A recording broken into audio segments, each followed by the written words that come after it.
একজন সামরিক শাসক হয়ে তিনি একদলীয় স্বৈর শাসনের গোরস্থানের উপর বহুদলীয় গণতন্ত্রের বাগান রচনা করলেন। সেনাবাহিনী এবং জনগণ, সিপাহী জনতার বিপ্লব সংগঠিত হলো 7ই নভেম্বর। আর সেই বিপ্লবের মাধ্যমে শহীদ জিয়া মুক্ত হলেন। সৈনিকরা তার বাসা থেকে তাকে মুক্ত করে তাকে মাথায় তুলে, ঘাড়ে তুলে তাদের ব্যারাকে নিয়ে যায় এবং সেখানে তাকে অনুরোধ করা হয় দায়িত্ব গ্রহণের জন্য।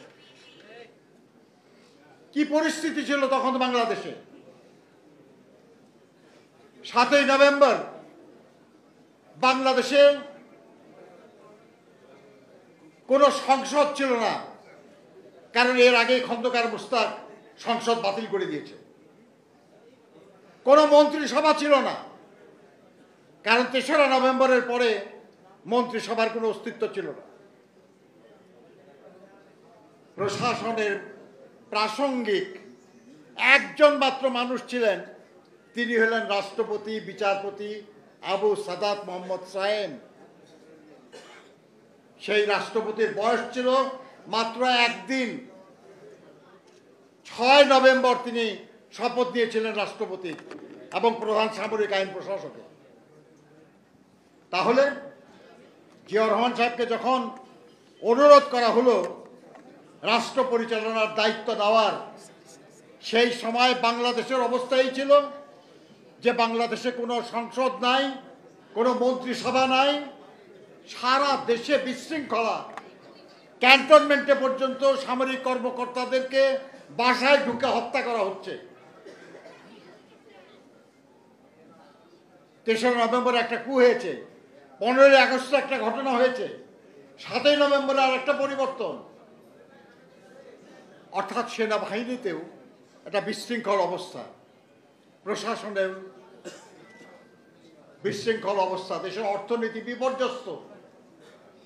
এরকম সময়ে দায়িত্ব গ্রহণ সাংঘাতিক সাহসিকতার ব্যাপার। কিন্তু এই অনুরোধ করা হলো কাকে? মেজর জেনারেল জিয়াউর রহমানকে, যিনি সাহসের সাথে দায়িত্ব নিতে পারেন সেই মানুষটাকে, যিনি 1971 সালে যখন পাকিস্তানি বাহিনী আমাদের উপর আক্রমণ করেছে, তখন যাদের দায়িত্ব ছিল এর প্রতিবাদে জনগণকে নির্দেশনা দেওয়া যে আপনারা এটা করুন, তারা সেটা করতে ব্যর্থ হয়েছে। তারা কেউ পালিয়ে গেছে, কেউ বন্দিত্ব বরণ করেছে।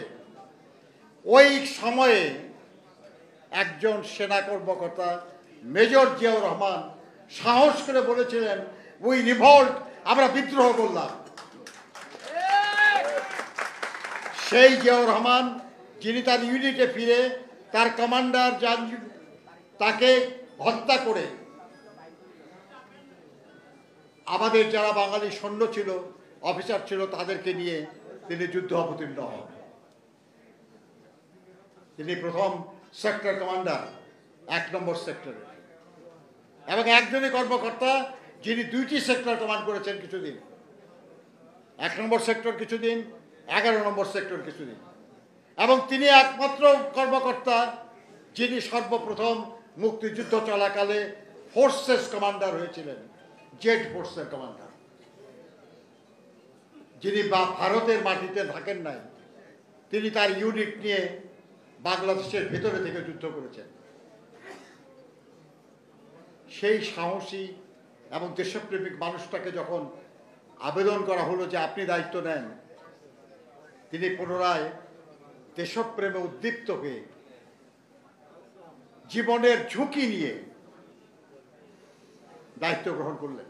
একজন সামরিক শাসক হয়ে তিনি একদলীয় স্বৈর শাসনের গোরস্থানের উপর বহুদলীয় গণতন্ত্রের বাগান রচনা করলেন এবং তার আমলেই বহুদলীয় গণতন্ত্র প্রতিষ্ঠিত হলো। 1979 সালের নির্বাচনে বাংলাদেশের সব রাজনৈতিক দল অংশগ্রহণ করেছে। এত কালারফুল পার্লামেন্ট আর কখনো হয় নাই। বিএনপি রাখালি 8টা দলের প্রধানরা নির্বাচিত হয়েছিল সেখানে।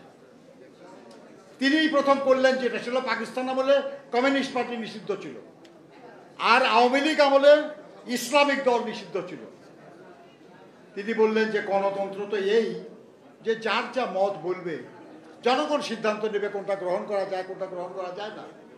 এবং শহীদ জিয়ার আমলেই শুধু কমিউনিস্ট পার্টিও থাকলো, ইসলামিক সংগঠনও থাকলো।